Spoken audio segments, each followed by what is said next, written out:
Unit 2, Building the New Nation. America was a free nation. A great new continent lay open to the new Americans. Now a new challenge lay before them. The United States had rebelled on the principles of freedom and liberty from tyranny. Now they had to face the challenge of building a new government without reigniting the flames of rebellion. America also had to define its new culture. Nascent abolition movements were being formed, causing a new conflict in America over slavery. The belief in equal rights had to be defined, and women wanted their fair share. The economy was now independent without the support of the British Empire. The states had to make their own constitutions. Land speculation and a reduction in British commerce hurt the economy. America needed something to define its government. It got the Articles of Confederation.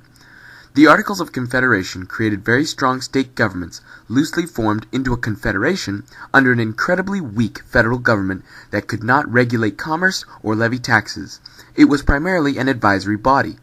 A new group of Americans under Alexander Hamilton believed that the government was too weak to protect liberty. They supported the revision of the Articles of Confederation. Meanwhile, the Old Northwest was being governed under the provisions of the Articles.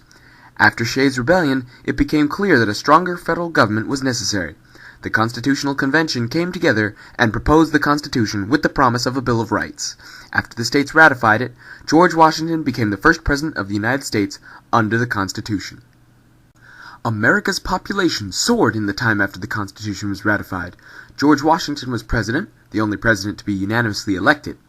The Bill of Rights was finally added to the Constitution, much to the relief of the Anti-Federalists. Alexander Hamilton became Washington's Secretary of the Treasury and revolutionized the American economy after several conflicts, with a national bank, good credit, a strong national debt, and a stronger federal government.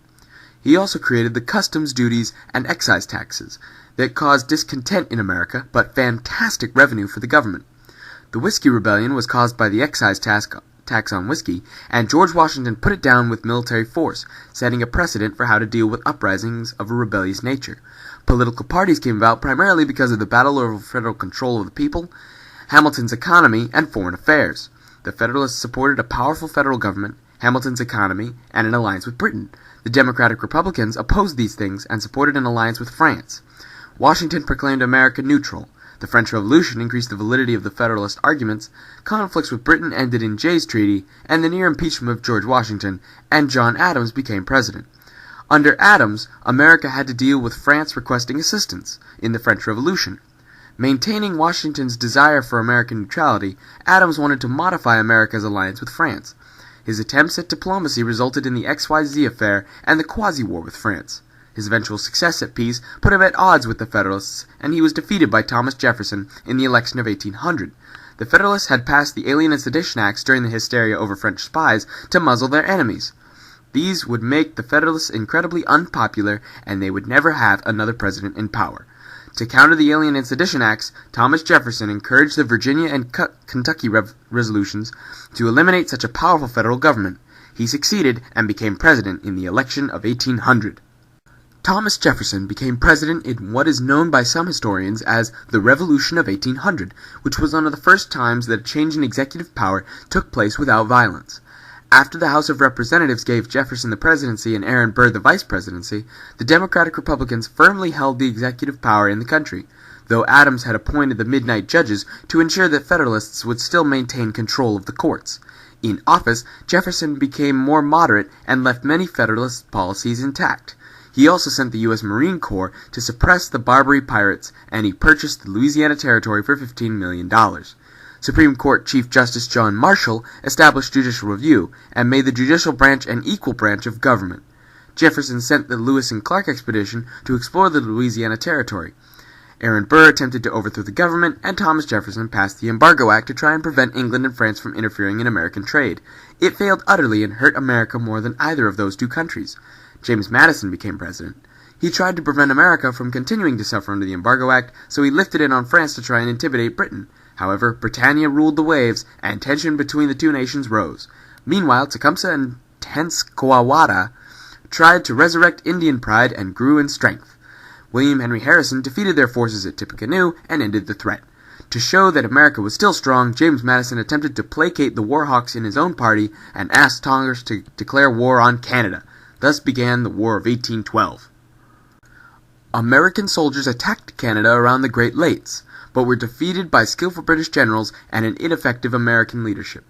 The American Navy did very well on the Great Lakes and avoided disaster by preventing the British from invading by water. However, highly experienced British soldiers who had fought Napoleon invaded America and burned down Washington, D.C. The War of 1812 continued to go very badly for the Americans until the Russian Tsar stepped in and forced the two to come to an alliance in Ghent. 2 weeks after the peace treaty, the Battle of New Orleans was fought, and the Americans, under General Andrew Jackson, fought a great battle. The American victory did not affect the outcome of the war, but it did raise Jackson to the status of an American hero, and it increased American nationalism. The Federalists discussed their grievances at the Hartford Conventions, but calls for secession made them hated and killed the Federalist Party. Increased nationalism developed, and Henry Clay proposed the American system to protect American industry. James Monroe became president and brought the era of good feelings. The Panic of 1819 hurt the American economy, and people moved west. Slavery increased sectional tensions and led to the Missouri Compromise to ease these tensions. It was a temporary fix. John Marshall continued to assert federal rights over the states.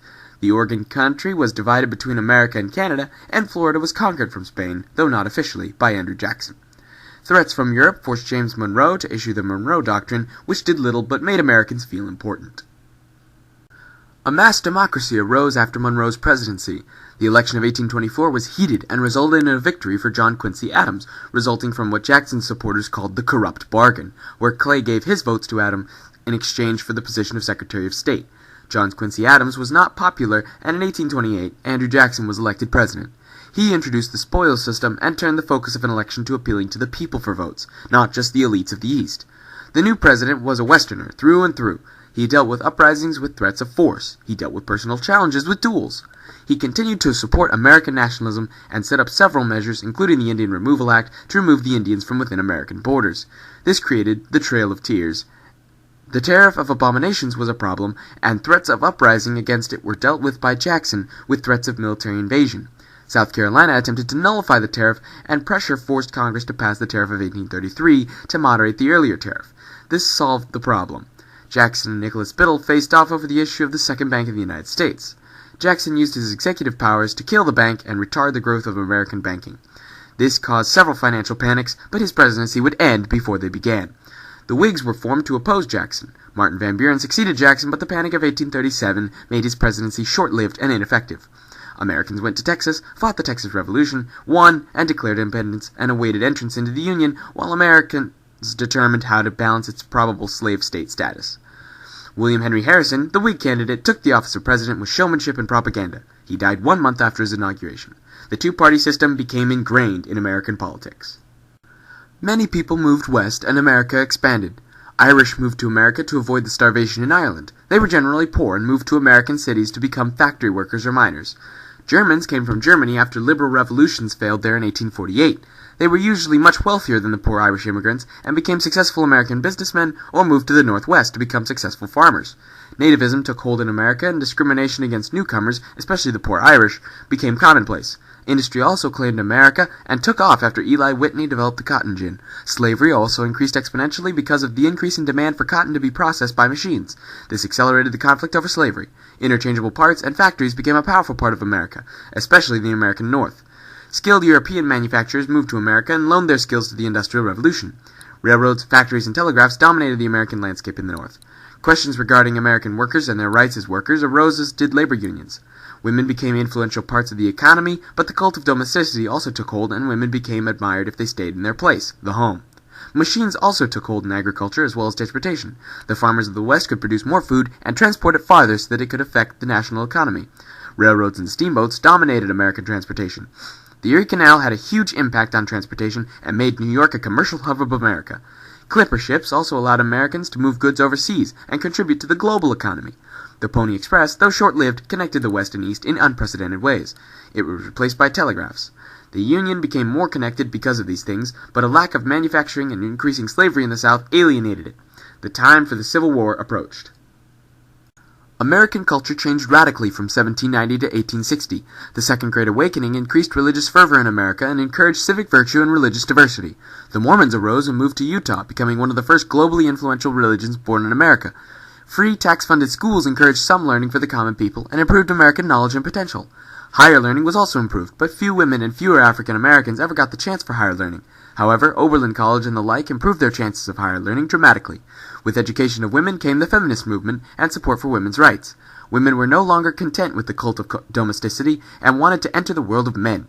This would eventually lead to the women's suffrage movement in the early 20th century. Attempts at temperance, though small and short-lived, predicted the prohibition movement that would lead to the 18th Amendment. Wilderness utopias promised perfect coexistence, but usually failed due to communal economies, public suspicions, and unusual sexual practices. American scientific knowledge improved, especially in the studies of nature.